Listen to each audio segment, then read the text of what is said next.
Looks like some people are here.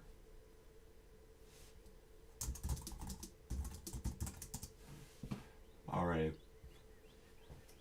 According to my software, you can hear me. Hey, Penny, thank you so much. All right, great. So it's 2 o'clock, so let's go ahead and get started. And as always, please ask questions as you go along, and hopefully we'll both learn something out of this. So today I want to do a quick conversation about the problem slide, and this one is, in a lot of ways, I think it's disproportionately important. I think that within a dual use deck, there are 3 slides that really outweigh the others. Obviously, everything's important, but the 3 that I really always come back to are the problem statement, the market sizing, and the team. And basically the idea is that if somebody identifies a really acute, well-defined problem that they understand, and that problem is part of a really big market, and there's a great team around the problem, well, everything else will work itself out. So, the expectation is that a founding team is not going to get it right the first time. I honestly, I don't think I've ever seen a company get to where their first answer, what they've pitched in their first deck, is the thing that they go all the way with, that they cake to be a bazillion-dollar company. So one of the things you're relying on is that the team is generally identified and articulated a clear and compelling problem, and then they're going to start working in that space, and maybe that problem wasn't quite right or the solution wasn't quite right, but they know enough about it that they're going to be able to go capture something and do something really special around it. So that's one of the reasons it's so important. Number 2, it's typically going to be your first slide. So it's like you have your title slide, which is usually just like your company name, maybe like an image that's relevant to your solution, maybe some subtext. But the first substantive slide that's going to be on your deck, it will almost certainly be your problem slide. So it's also the first the first impression of your deck, and hey, is this a really well structured problem statement? Is it very clear that they know what they're doing? Am I getting good impressions from the problem slide? And it's like everything else. You have a good impression of the first slide, and maybe when you read the second slide, which is typically solution related, if you've got a positive impression, maybe you're reading with a little bit more of a friendly mindset. Whereas if the problem slide is all gooned up, you're just kind of read everything else with a little bit harsher mindset. So super important. So let's go ahead. I want to show you. Let's start off. I'm just going to show you an example of what I think a good slide looks like. Obviously, I think there are a million good slides. Oh, sorry. All right. 1 minute. It's not letting me. Sorry, I'm trying to share this slide, and it is. Why isn't this letting me share my screen? Sorry, unless people can see my screen, in which case I apologize.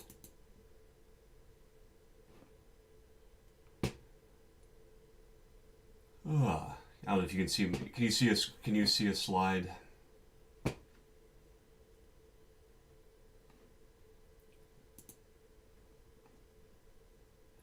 Hopefully, put something in chat. If not, no worries. Yeah. So not a problem. Okay, so I'm not getting any response on chat, and something looks a little funny here on the screen share. So I'm just going to go ahead and assume that you can't. Oh, maybe you can. Okay, hopefully you can see this. It now looks like you are seeing the slide. So I think this is kind of what a good example of a slide might look like. You've got a pretty tight problem statement on the left that gives a really a clear articulation of who has the problem, what the problem is, and why that problem is important. And then maybe on the other half, 2/3 of the slide, you're giving a little bit more detail about it. It's maybe something about how painful the problem is, how acute it is, why it's happening now. Why is this something that it hasn't been happening forever? If so, why hasn't anybody else solved it? If it's a new problem, why is it a new problem? Over here you can say maybe something about who the customer is, a little bit more detail, and maybe this I frequently see this where somebody else on the slide will be another person on the slide will be, or sorry, another little bit of the slide will be a picture of like somebody on the founding team, from whatever 5 years ago, 10 years ago, whatever it is, actually doing something that implies or like indicates that they themselves experienced this problem firsthand. I think that's just a great little setup, and definitely encourage anybody to use that sort of a framework. Okay, so that's what we're going to be aiming towards, to help you build something along those lines. So great. So I think we've talked a little bit about why what it is, and then so I'd like to just spend maybe like 5 minutes talking about sources if you don't have a problem identified. But the majority of the time I want to talk about like how do we structure each of those pieces. So it's like, how do we create the problem statement? How do we create each of those 4 boxes? Because I'm going to if you're on this call, I'm going to assume that you've got a somewhat well-defined problem statement already. So first place I recommend going to is the GAO, or is Government Accountability Office, GAO. I think they do really, really wonderful work. So just to give an example, let me go ahead and share my screen. So I'm just going to go ahead and assume, I'm just going to go ahead and open up like a GAO report. So I don't know if people have been to the Government Accountability Office, GAO reports, Internet of Things. I don't know, let's just say you were going to do something around Internet of Things. Like that's the space that you want to work in. That's this like the problem that you want to go address. Well, Internet of Things, federal action needed to address. Let's see, like right here, federal action needed to address legislative requirements. Okay, that may or may not be interesting, but let's just for sake of argument, let's say that was interesting. And then you can come read the report. So like they have the highlights section, and this is basically just the summary of what the GAO has done as far as research and their conclusions, their insights about the problem. Obviously, GAO, it's not going to do your work for you, but if you're trying to just kind of get your arms around, hey, I think that there's a problem in this part of the commercial industry and this part of private life, private sector, what could that look like on the government side that I can try to hook my solution to, or like how can I, or if you're like, if you come out of a graduate program, you're saying, hey, you did material sciences, whatever, like let's just say, you did aviation material sciences. Hey, what kinds of problems is the government having around aviation material sciences? GAO is an awesome first resource because they research everything you can think of. Like if the government has a problem, the GAO has probably written a report on it. And one nice thing about the GAO reports is that, especially if it's like an acute problem, if it's saying like, hey, the Navy has this problem, or Air Force has that problem, well, nobody likes to have like a light shown on them for their deficiencies. So it was pretty typical that if something happens, they'll like actually go want to fix it, right? They'll say, oh man, I want to fix this. Now they have attention, they're going to be looking for solutions. Voila, if you happen to be a solution, you could be right there to pick it up. So I think a GAO report is an awesome resource. So that's my number one. Number two would just be congressional testimony. So if we search for congressional testimony, what do we say? Internet of Things. So this tends to be a really high quality analysis because Congress will call in super smart people to talk about whatever it is. Now, whereas GAO typically, and this is not exclusively, but typically takes a lens of like government problems because they're the Government Accountability Office. Congressional testimony can be much broader. So they could, because Congress cares about the private sector, they care about the broader U.S. economy, not just government, although of course they have a special interest in government. But they might come in and say, hey, we want to do congressional testimony on issues around whatever, social media. We want to do issues around supply chain resilience, whatever it is. So I think that congressional testimony is an awesome resource. with the caveat that it tends to be really broad. You're not going to get like, ooh, that's a very typically you're not going to find like a super specific targeted problem that you can go engage with. But if you just like want to start getting your head around the space and the challenges across private and public sector, congressional testimony can be an awesome place to do it. Tends to be sometimes it can be boring, but gotta do your research if you want to take this path. That's the price you're gonna pay. So, GAO and congressional reports and testimony, I think, are two great places for like broad problem identification. Now let's talk about a couple places that are going to be more like targeted problem identification. And SAM is where theoretically every time the government needs something and they want to buy a solution, the contract to purchase that solution is supposed to be competed on SAM. And I'm oversimplifying, but it's close enough to being true for this conversation. So you can come in here and you can start saying, okay, Internet of Things, and you can start reading through, and you can just start seeing, it's like, okay, what is Internet of, maybe we'll say exact phrase. So like, what kind of Internet of Things challenges is the government experiencing? And you can read through these and start looking for like trends, and of course, okay, you come in here and you can read about them. You can like, okay, what is it? How does the Internet of Things, what is the Coast Guard's interests around Internet of Things in this context? Transparently, these can be a little hit or miss. Like you'll find a lot of like as we're seeing, we search for Internet of Things and we're getting stuff like all kinds of, it looks like a lot of, refurbishment contracts for like Navy and Coast Guard. Okay, but somewhere in there is a conversation around the Navy or Coast Guard needing an Internet of Things component of this larger project. And this could be a really good place for you to just kind of get some ideas about some very tactical problems that the government is paying people to solve today. Fourth place, I encourage you to go to like look for problems is here in SBIR. So SBIR.gov, so SBIRs are the micro grants that the government puts out. They're R&D micro grants.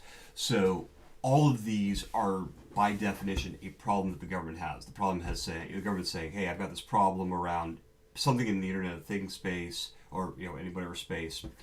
I want to pay some people to do some R&D to see if they can solve it.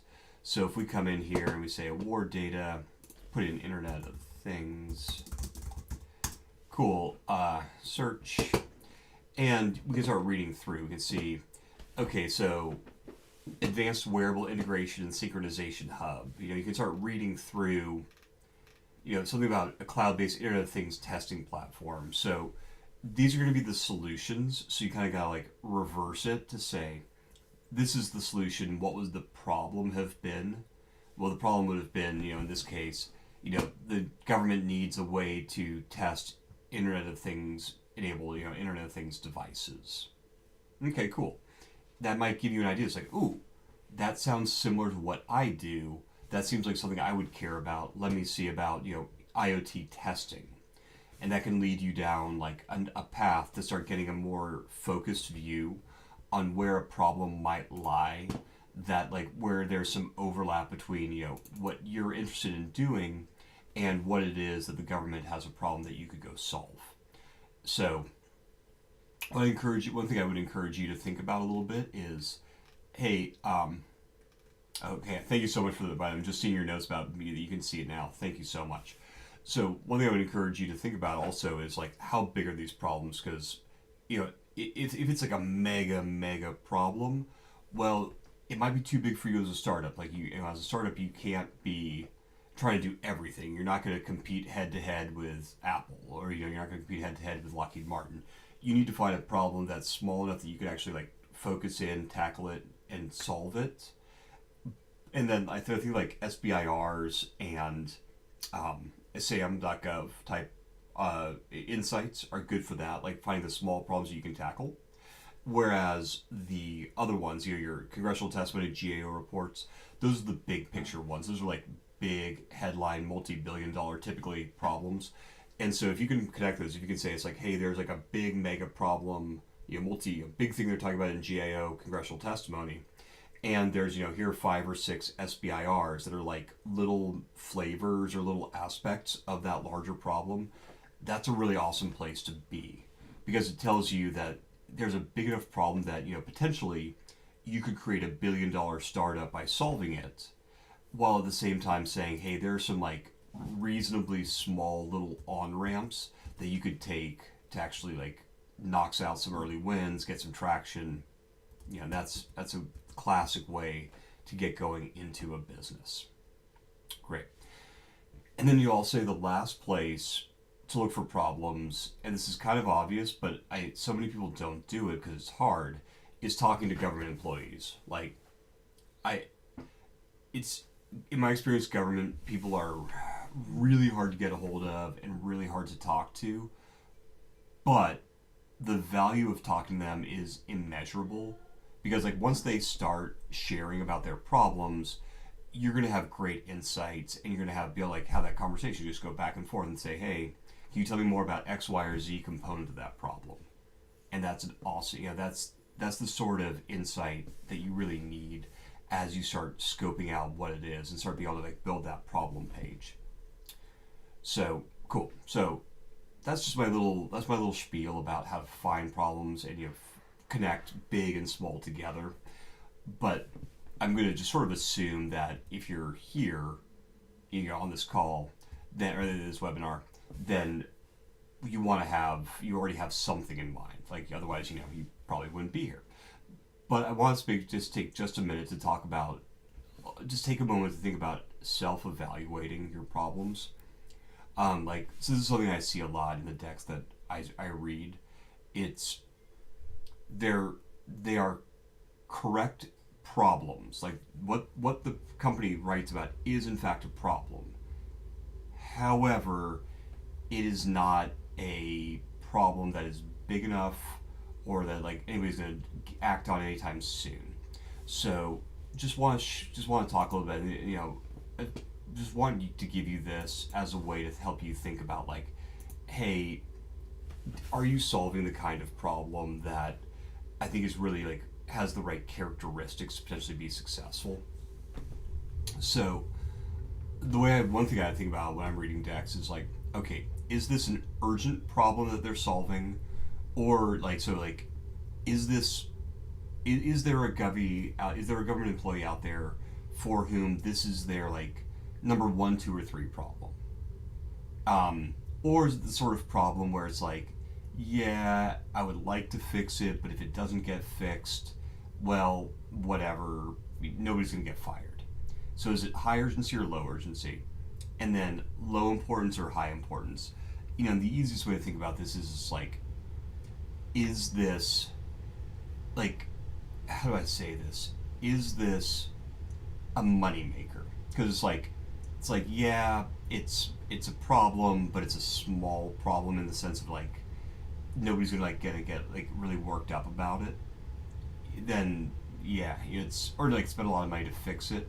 Then I don't think it's super strong. So here's what I would say is like I think of like the MRAPs. So like I'm an older guy.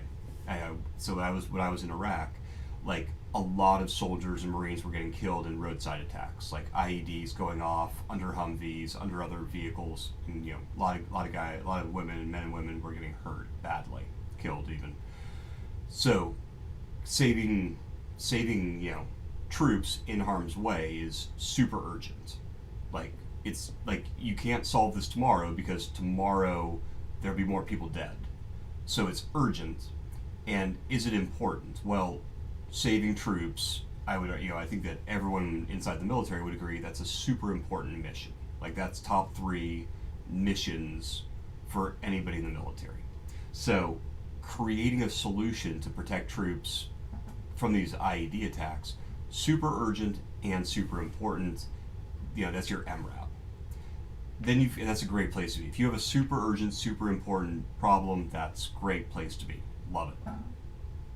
Second one, I call like infrastructure spending and infrastructure repairs. Is it important?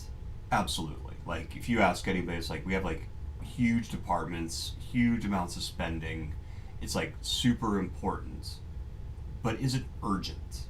Like if we don't fix the bridges this year, is anybody going to get in trouble? Well, not unless they collapse.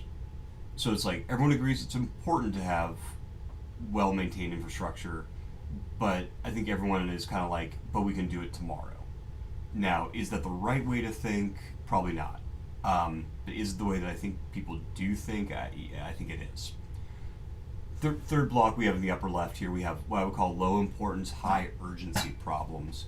And the easiest example I can come up with here is the stuff that gets bought at the end of the fiscal year. So like if you're around in September, the government just flushes or tons and tons of money on like nice to have stuff, frankly. So it's high urgency because they have to spend the money before September 31st to comply with congressional budgeting requirements. But the things they're spending the money on tend to be a little like lower importance. It's just like, oh yeah, I guess it would be nice to have new whatever leather chairs for the break room. Let's go buy leather chairs. So not as important, but high urgency. And then in like the lower left corner, we've got what I've chosen as like IPSA, which is the Army's personnel management system. And I would call that both low urgency and low importance. So like, whereas like saving troops from getting, grievously bodily injury is super high urgency and importance. Making sure that their administrative records are correct is not important. Is like not terribly important. It's definitely not a top 3 mission for the DoD. And it's also like it's fairly low urgency because like everyone knows that that system is terrible, but like it kind of works. So like no one's in an especial hurry to fix it. So I would say that it's low urgency. So the reason I bring this up for y'all is I would just have a real think about where does your problem lie? Because if you're in high urgency, high importance, that's great. That's the best place to be. But I would argue that you're better off being in low importance, high urgency as your second best. And the only reason why is that the biggest killer I see for startups working with the government is time. It's just the government is so slow that they'll just like so many companies I know that were like good companies that had good solutions to important problems just kind of withered on the vine because the government couldn't move fast enough. So I would just say like have a think about where your problem lies. Where on this chart is your problem? And if it's not, I mean, and I hate to say it this way because like every problem is important to somebody. Like you wouldn't be doing it if you didn't care deeply. So like this is not to be dismissive of anybody's ideas, but I'm just trying to be really pragmatic about like as an investor who's got to be able to see a pathway, as low a risk as possible pathway to a really big exit. I'm thinking about like, okay, are they solving an important enough issue where they could make a lot of money, and is the customer motivated to actually go buy it? So if your problem it kind of falls in like that lower half of the chart, I would encourage you to maybe think about, hey, is there a version of this that is more urgent, is more important to somebody?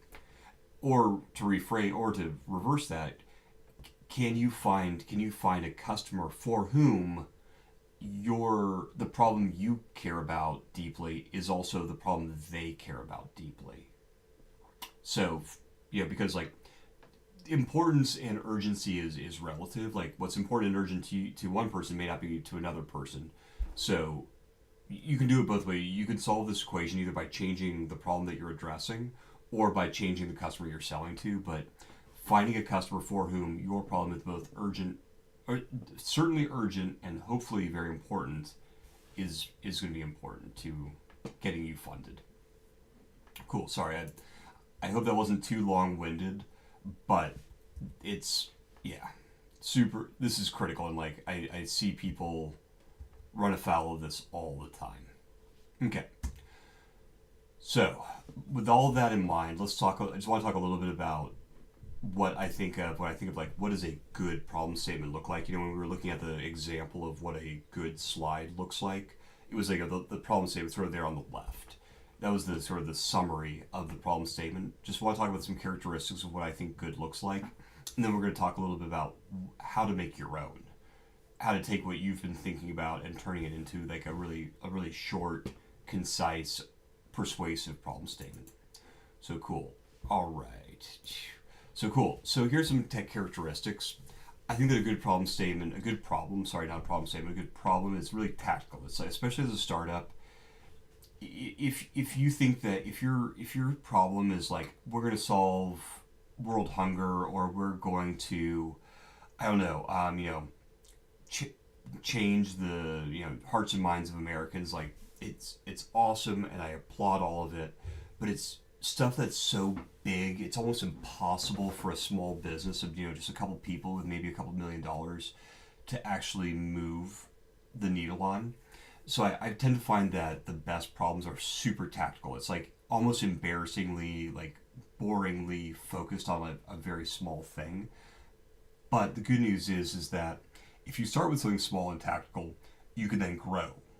And that's the most successful way, is you start small, grow. Cool. So that's number one. Number two, I think that the best federal dual-use problems have a commercial analog. There are venture funds out there that do invest in just defense tech, so things that like only the military or like maybe police departments care about. We're not one of those. We only invest in technologies that solve problems that both commercial and public sector customers have. So we would want to see that the problem has a commercial version, number one. Number two, in my experience, like I've got videos on this up on YouTube, I really think that the DoD and the government in general is a really tough first customer for a lot of reasons. So if you can start by identifying a problem and building a solution, and you can address to the commercial customers, the commercial version of it, you iterate, you test, you learn, you build your product through that, and then you bring it to DoD or to government. In my experience, that's just much easier. Number three, every once in a while I'll see a company coming to us saying, hey, we're gonna solve this cost problem that the government has. Like the government's spending way too much money on X, Y, or Z, and we can solve that. Notwithstanding Doge, in my experience, the government is not cost sensitive. Like, obviously there's been a big move in the last month and a half around government efficiency, government savings. Whatever you think about that, it is a new thing, at least in far as the way they're doing it. So like, if your primary value proposition is cost savings, it might be hard. I have never really seen that be a persuasive argument to the government. Good problem. Characteristic number four is it's a problem Like I see this a lot with really smart, typically younger people coming out of elite universities and employers. They say, hey, you know what? I grew up in Connecticut in a finance family. I want to build a piece of technology for construction workers. I see this all the time, and I'm always skeptical. Like, I just think it's hard to have the relationships and to really deeply appreciate the customer's needs, and to be able to like speak authentically to the customer when you've never experienced the problem yourself. So just something to think about. Yeah. Number five, a good problem. It's a problem in search of a solution, not a solution in search of a problem. I see this a lot with STEM type backgrounded people. They do some PhD research, they fall in love with the technology, and they say, man, I just want to do this for the rest of my life. And so they've got a solution, they're going to go find a problem that they can solve with that. And yeah, very rarely works out. Number six, foot stomp on the urgency. If somebody doesn't need to solve the problem today, then it's not a good problem. Okay. I'm just going to check the chat, just see if there's anything in there. Great. Thank you. Yeah, thank you, Eden and Penny. Appreciate you both. All right, so let's keep driving then. Cool. So let's move along. Now turning a little bit to like actually making the problem slide. So I'm a big fan of Mad Libs, and I think this is actually a really good way to get the first draft of your problem statement, is just to fill this in. It's users struggle to do the, whatever the user's goal is because of the problem. So, if I were to write this, and this is not necessarily, this isn't a great example, but I think, it's a good enough example. It says government grant managers struggle to track the impact of the grants they manage because there's no standardized device for recording impact of the field. Now, I'll be the first to admit that I'm sort of embedding a solution into this problem statement, which shame on me, because I'm saying that the track the impact of grants they manage, that's the problem, and the reason why it's that's a problem is I'm sort of implying a solution. I'm implying that the solution is that it's a recording, standardized device for recording impact. So is that really the problem? Yeah, I mean, I'm sort of leading the witness here, where I'm saying that this is the problem, but I do think that something along these lines, and obviously you'd want to iterate this, tell your friends, tell your parents, tell your whoever, and work on this. But I do think that having just this sort of a framework where it's just who is the user, what are they trying to achieve, what's preventing them from achieving it. If you just lay that out really succinctly, like, so much of the rest of your deck will just fall into place. Like, everything else will become very apparent if you do this. So, I encourage you to do this, iterate it a bazillion times, but just to start here. This is a really solid beginning. Cool. This example. Cool. So then, on your slide, it doesn't really matter. I mean, don't worry about my formatting. Like, I intentionally use like a blackboard looking backdrop, and like I try to like simulate just like crayons and chalk on a blackboard, because like I'm intentionally wanting this to look like it's a work in progress, because it is. This is not saying this is the correct format. All I'm saying is this is like a pretty good format that like is good enough. But you should, like, it needs to be true to you. And so, wherever it is, so whether it's across the top of your slide or on the left-hand side, doesn't matter. If you just say, okay, here's my problem statement, and try to get it as, like, few words as possible. Like, we could probably cut out 20% of the words in this problem statement. It'd be even better if we did. Cool. And then the rest of the slide, we're going to dig into these pieces around, like, who the user is, what their challenges are, what the problems that are preventing them from achieving their goals. We're going to just like basically fill out the rest, the right-hand side or the bottom half, whatever, you just format the rest of the slide with answers to these kinds of questions. So if there's something confusing about the problem, like, some like this one around grants management, like I assume it's like everyone can kind of figure out, it's like, hey, you need to track your impact. Cool, it's hard. That seems pretty straightforward. But if you're doing something deep in like biotech or like cybersecurity or something really technical discipline, even a smart reader might not understand the problem. So if it's a more technical problem, please describe it more. Great. Try to size the impact. It's like, hey, this is generating X dollars of loss, or this is creating at these hours of delays, or like if it's a government mission, like here's the impact on the mission. Or like, here's how much, here's why the other solutions are the gaps they're leaving. Talk about the urgency.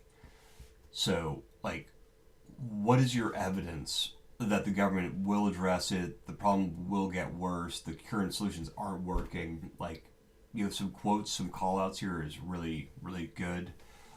Any sort of detail about who the customer is, like, if, it might be really obvious, like, if your customer is, whatever, a cop or a soldier or a teacher or like, something that people kind of have like a rough understanding of who that is, cool. You probably don't need to describe them much more. But if your customer is like, I don't know, systems administrators, well, I may not know that much about what a system administrator does. So it might be worth taking a one sentence to like say, system administrators are responsible for X, Y, and Z. And that's like, oh, now I understand why they're the ones who would care about the problem you've laid out.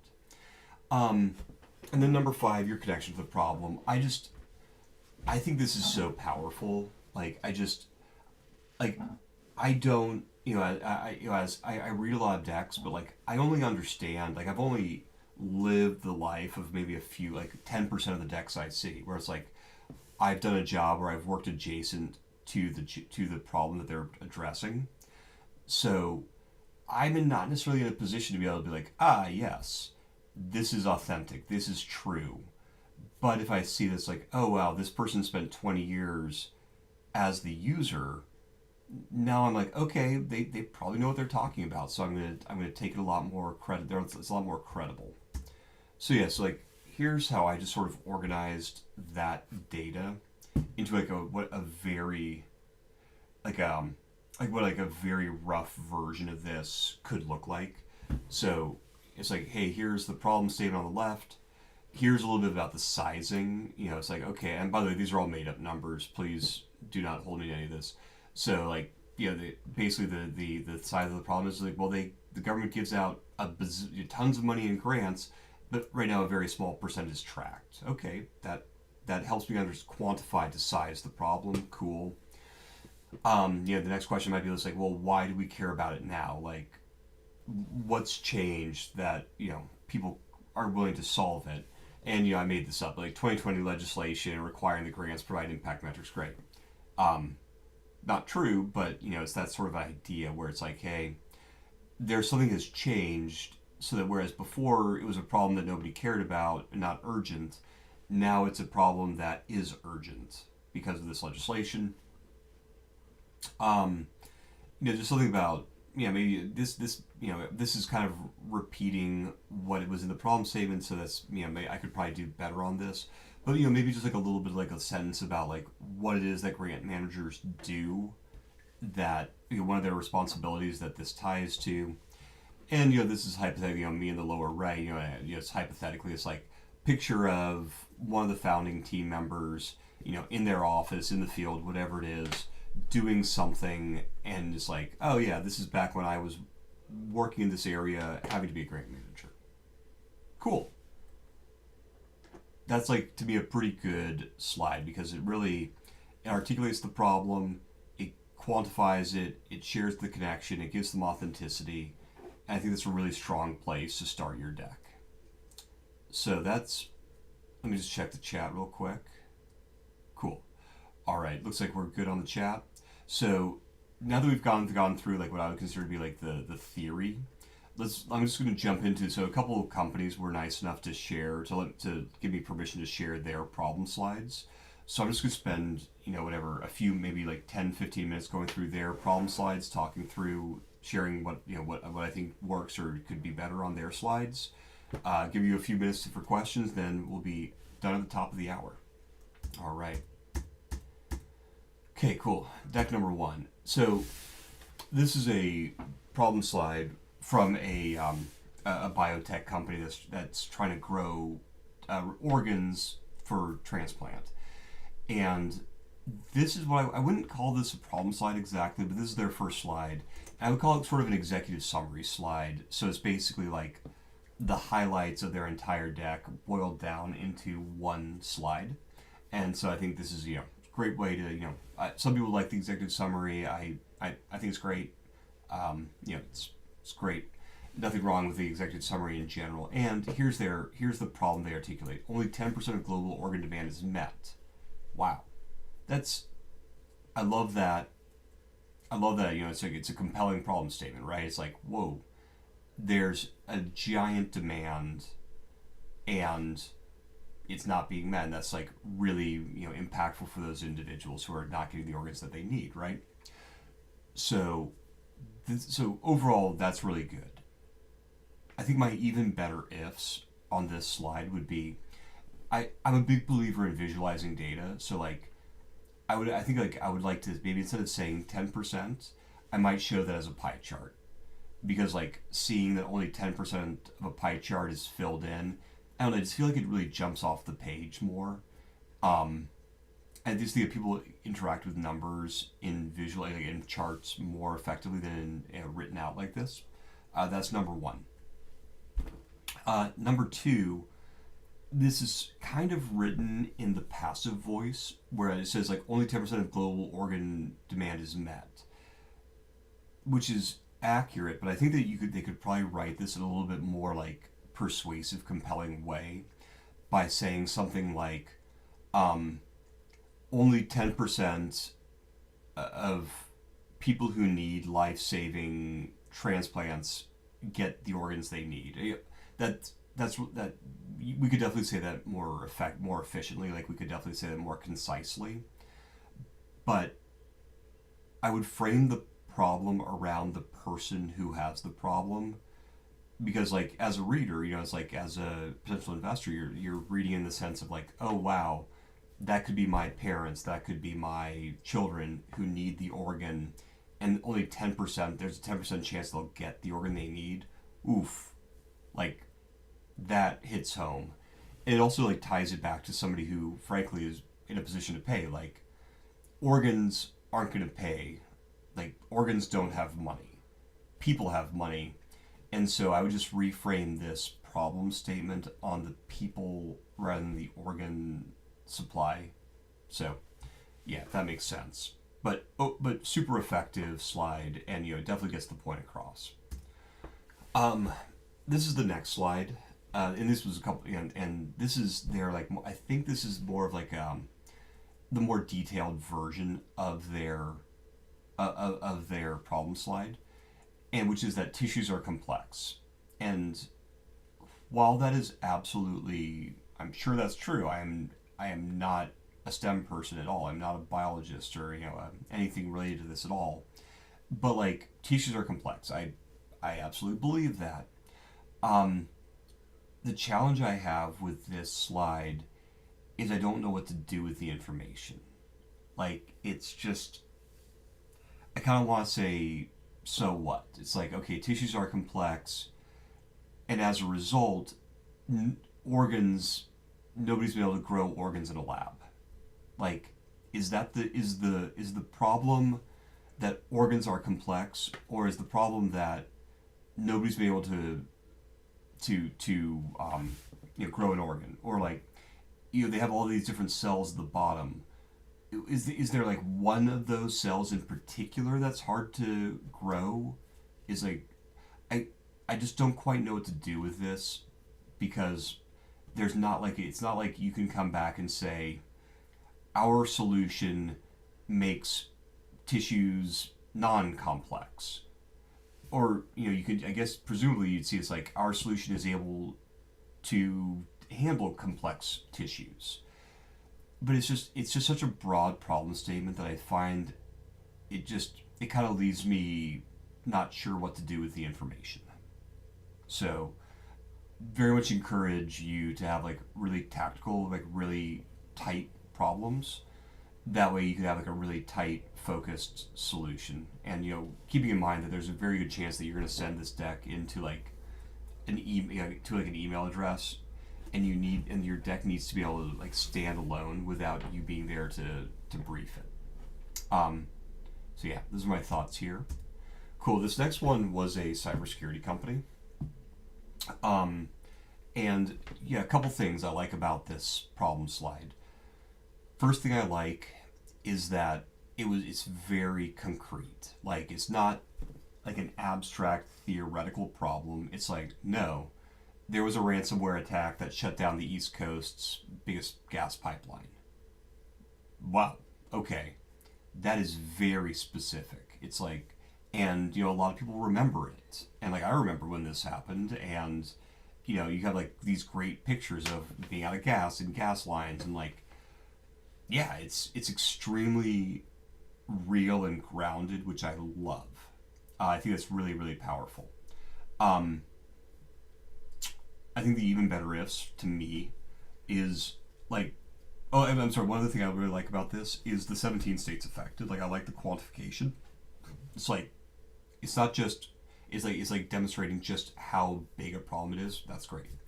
Here's some even better ifs. The question marks I find to be just a little bit confusing. It's like, because it's like the first one, the 17 was the number of states. So the second one is federal government response. Is the question mark supposed to be replaced by like the number of federal agencies affected, or the number of federal agencies who were supposed to respond, or is it that they don't know what the federal response was, or is the answer that nobody knows what the federal response was supposed to be? Um, it's just not clear. It's just not clear what's going on to me with those question marks. So it's also not entirely clear to me like what the problem here is. Like, obviously, having having a ransomware attack take down a major gas pipeline is a problem. But like, what is the specific cause for that pipeline going down that they want to address, they're going to tackle with this solution? So I think that like making, and then so let's fast. Then so this is their second problem slide. They broke their problem slide up into a couple chunks, which nothing wrong with that. Government and critical industries must defend together. Teamwork security creates matrix enterprise to defend it. So government and critical industries must defend together. So it's a coordination is what they're doing. I kind of wish that these slides had been reversed. Like, basically saying it's like the first problem slide might say something along the lines of, in order to defend critical infrastructure, or it's like government and industry are unable to collaborate. If I use the Mad Lib format, it might be like something like government and industry is our user. Government and industry, and what's their mission? Well, there is to protect critical infrastructure, make sure that infrastructure works. So it could be like, critical, government and industry are required to protect critical infrastructure, but they struggle to because of how hard it is to interoperate, or whatever it is. Something about collaboration. This must defend together piece. So I kind of wish that had come first, and then they had shown this example. And then then they would say, here's an example of what happens when industry and government are not coordinated. You end up with the Colonial Pipeline shutdown. Okay, great, like that, and then you could all those question marks could instead of having those question marks around on the right hand side, it could be like, all the places where government and industry should have been talking to each other, should have been collaborating, and but like broken linkages. Be like, there should have been a conversation between FEMA and whatever the gas company. I don't know, but that didn't happen, and really highlight the problems related to coordination. Okay, so I think that just like flipping these slides and making sure that the example really aligns to the focus of the problem would have really helped this deck. But there's a lot that I like. I love I love the example, and I think it's like a compelling problem overall. Cool. Here's a third one, and there's a lot that I like about this problem slide.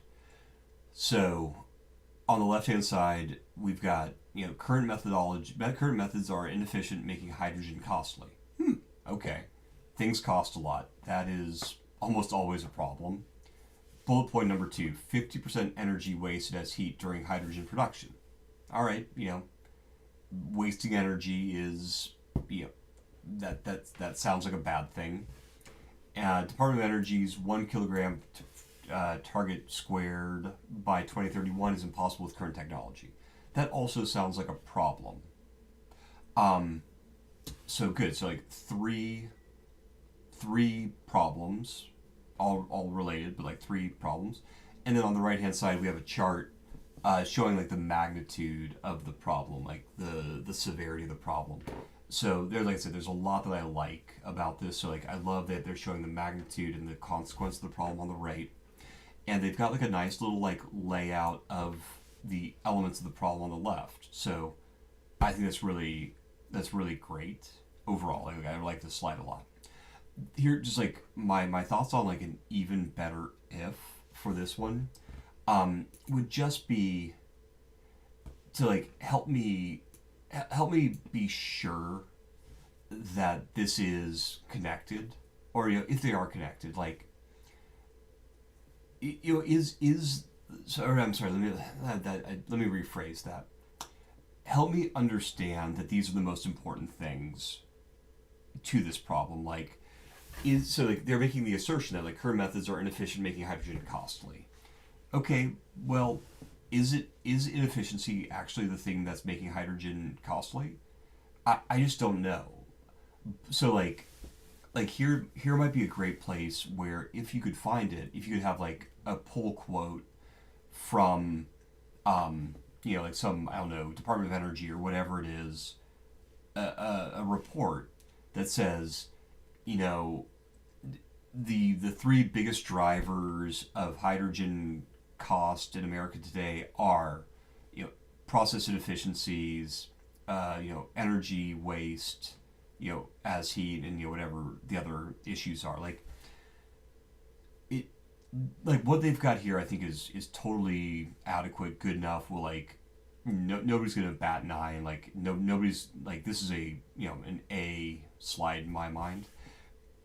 I'm just saying, like, the A+ version of this would just be like to embed some more credibility into it, is one piece, and then I think that would really be the only thing I would say. But like, again, it's, I think, really solid. Oh, I'm sorry, the squared. I'm an idiot. That was a footnote, and the footnote here is to DOE goals. Gotcha. So yeah, just basically, if you could just provide the footnotes to the other ones, that would be really good too. So yeah, so here those are just three slides that people were nice enough to let me share. So with that in mind, we're just about at time, but let's see if anybody has any questions.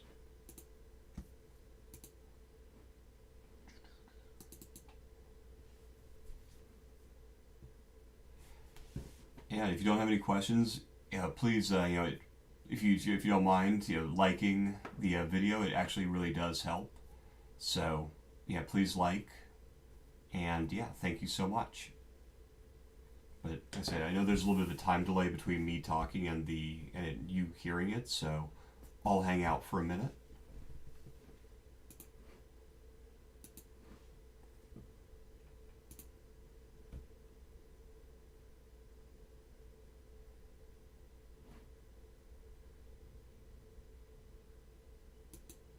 Yeah, Eden, thank you, and thank you so much.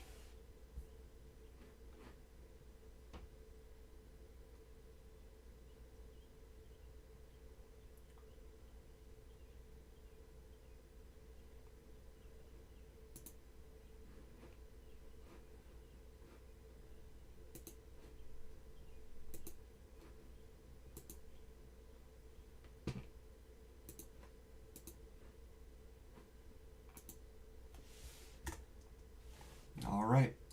Well, yeah, Penny, you're so welcome, and thank you so much. Really appreciate it. And by the way, I've got a video version of this coming out in the not too distant future. So yeah, please be on the lookout for that. And when it comes out, yeah, I'll let you know. Thank you. All right, but looks like everyone's been addressed. So thank you again, and yeah, best of luck to you.